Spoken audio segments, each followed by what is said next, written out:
Okay, with all the matches that they had on Raw, even though they were really highly predictable, there were two matches that I kind of did enjoy. I'm not gonna lie, it was really refreshing to kind of see something completely new, no promo. We usually have that from time to time, but seeing CM Punk versus Luke Harper, that's kind of interesting. And the one thing that's even more interesting than that match was the fact that they are literally putting the Wyatt family with not one, not two, but several feuds with several people. And I really do like what they're doing with the Wyatt family. And I guess the one thing that I'm happy that the WWE's creative team realizes is that that even though that Bray Wyatt was at NXT for a while, this guy demands. I mean, his character kind of commands respect. With that, I mean, you have to respect a guy that's like Bray Wyatt, especially like the Wyatt family. They are really sinister, extremely mysterious. I mean, these guys are like enigmas. Nobody really know exactly what's in their heads, how they're going to prepare, how they fight, their strategies. No one really knows about them. And that's what makes them interesting to watch. And I'm kind of excited to see that they are in multiple feuds. And it's going really well with them. Honestly, it is. Seeing Luke Harper in the ring, I mean, seeing these guys separated and actually wrestling for themselves, seeing, Ron, he actually wrestles sometimes, and then there's Harper that wrestles sometimes. And Luke Harper is not a bad wrestler, and seeing how he's going to have a match on SmackDown versus Daniel Bryan is interesting. But speaking of Daniel Bryan, he doesn't really know how to sell his injury pretty well. I mean, he got in the ring on his good arm. That's good. But he swung the steel chair with his bad and good arm. And seeing how he just supposedly had shoulder surgery, there is no way on this plan that he would not be like literally grabbing his arm in pain. He just didn't necessarily sell his he didn't sell his injury at all. But that's a given. You get excited, you get pumped, you get the adrenaline going, and you forget. And I'm not gonna harp on that because you're not gonna necessarily have that kind of thinking when your adrenaline's going. So I'm not gonna hate on that. But I do like the whole ponytail. It's kind of cute, kind of cool, kind of corporate-y, but kind of cool.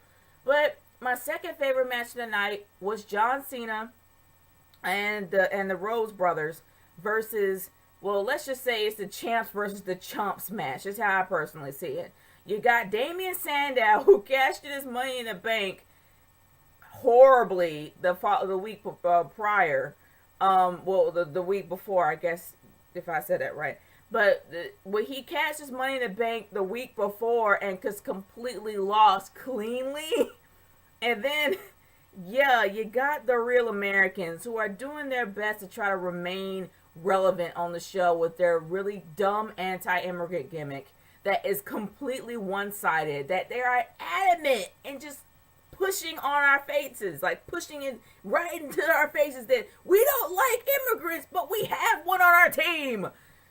Obviously, you guys know how much I really hate their gimmick, so there's really no point of even ranting about it. But I like the banter between Zeb Coulter and Alberto Del Rio on the sidelines and commentary. It's kind of interesting to see, but I really didn't care much for the commentary because the commentary has been off for the last 3 weeks.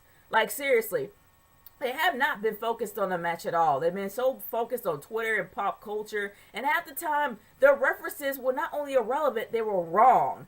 And I'm really not caring much for the commentary, and I hate to say that JBL is definitely losing his edge. I would love for him to be replaced or just completely put off the show because he does not need to be there. He's doing nothing for commentary at all.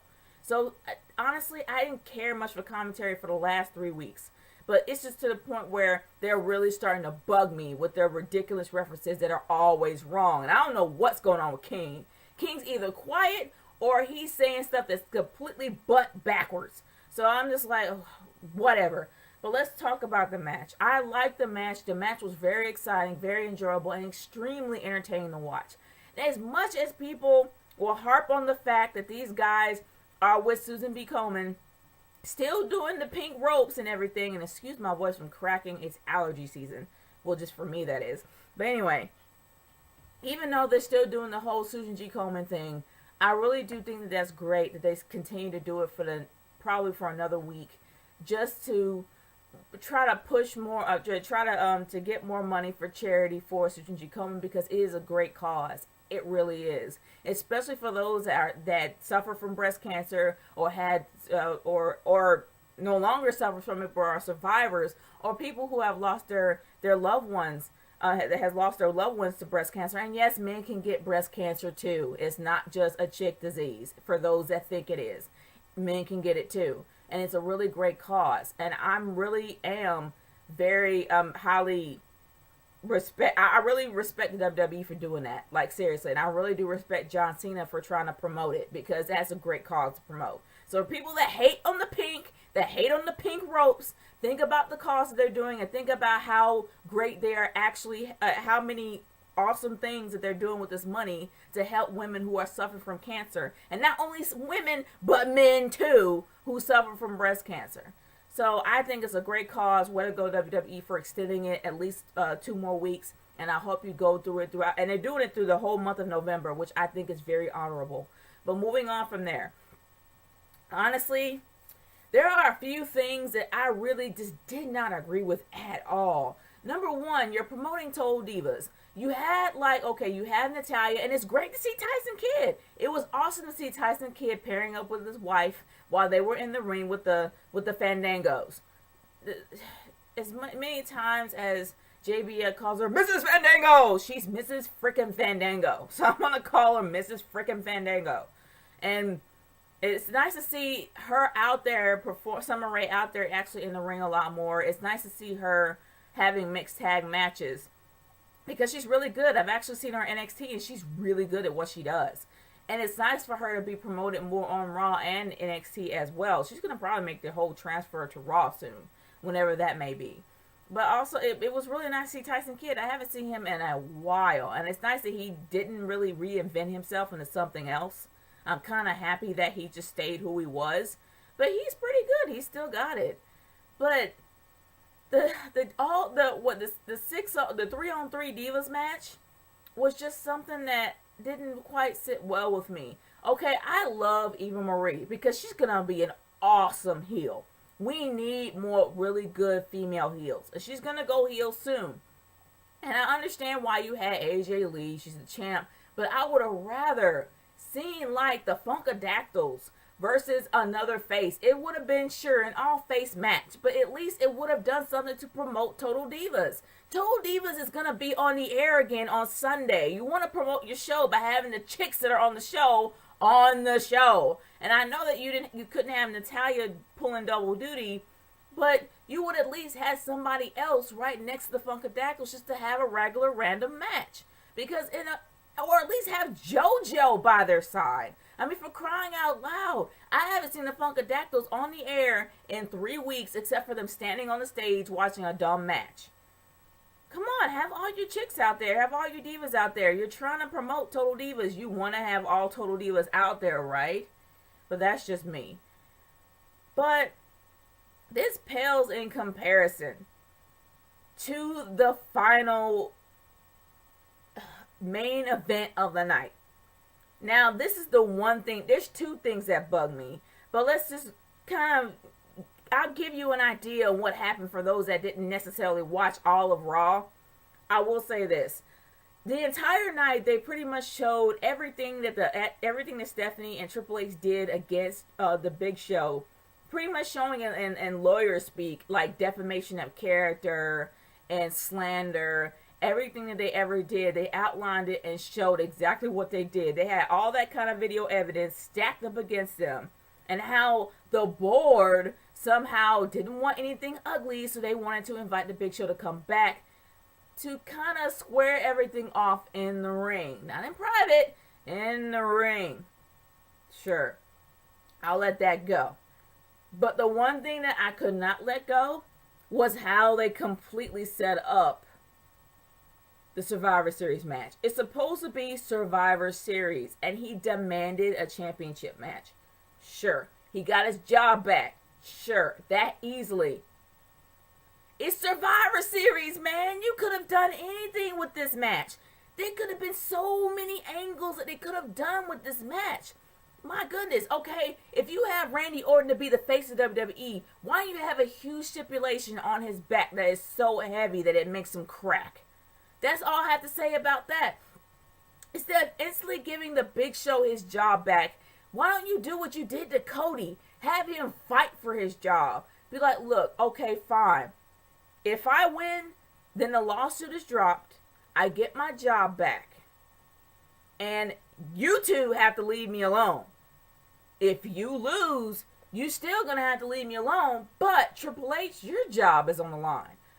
Turn the tables. Make Randy Orton the representative of the corporate world, and then have the stipulation so heavy on him that it makes him crack as days go on. Like, you will literally see Randy Orton break. And speaking of Randy, I like the new arrogant heel Randy. He used to be a psychotic heel, but now he's like a straight up arrogant one. And I like Randy's new arrogant character. But I'm gonna move on from there. Honestly, it will really be cool for that to have happened. It's Survivor Series, for crying out loud. You really do want the stipulation to be so heavy that you will see him crack and crack and crack as the Raws go on, or as the SmackDowns go on, or wherever show that he's on. You want to see the reaction. You want to see the emotional breakdown of this huge stipulation, because he's representing Triple H. If Triple H can't get in the ring, that's understandable. He's a freaking COO. He can't do that anymore. But you want to have a rep. So he's going to be the rep. And why don't you have, like, okay, if I win, I get my job back, the lawsuit is dropped, but I want my contract to be double. Something like that. If you lose, you and Stephanie lose your positions, and somebody else gets put in your place. And Randy Orton will no longer be the face of WWE. Something so huge is going to be over Randy Orton's head that it messes with his head the entire 3 weeks before Survivor Series. I would have loved to see that happen. They had every opportunity to make this stipulation the best and great stipulation they ever could have done. But what did they do? They just randomly made a match with the Big Show, a really dumb request for the Big Show to have a championship match versus Randy. Even though this guy is a Grand Slam champion, he got every belt in the WWE. He doesn't need any more championship matches. He's already proven that he's a Grand Slammer. So why on earth would having a championship match matter? But that's not the main thing that bothers me. Kane! Corporate Kane! In a suit with no mask. Yeah! As many times they completely ruined my character, it completely ruined my monster Kane. They made him a wuss with Daniel Bryan, completely acting like a 4-year-old, hugging it out and just, well, you just can't be that way. Like, seriously, acting like a 4-year-old for Lord knows how long. Like, what, 4 months? And then all of a sudden, they make him a corporate guy.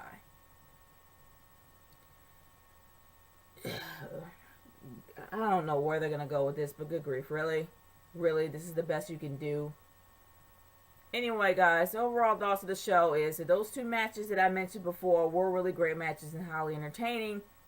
Unfortunately, majority of the matches were extremely predictable, and I could care less about it.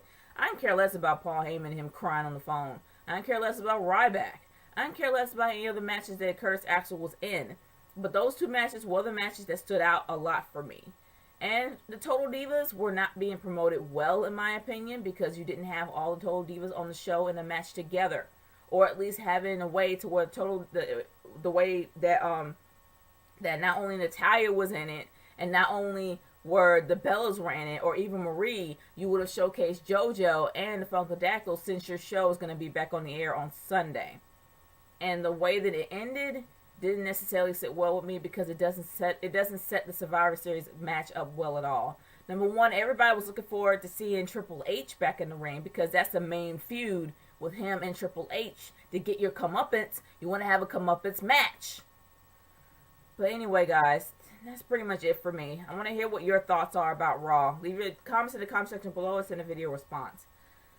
I hope they do something with Survivor Series and at least make it better than the last few pay-per-views. And this girl 30 signing off. Peace out. Later.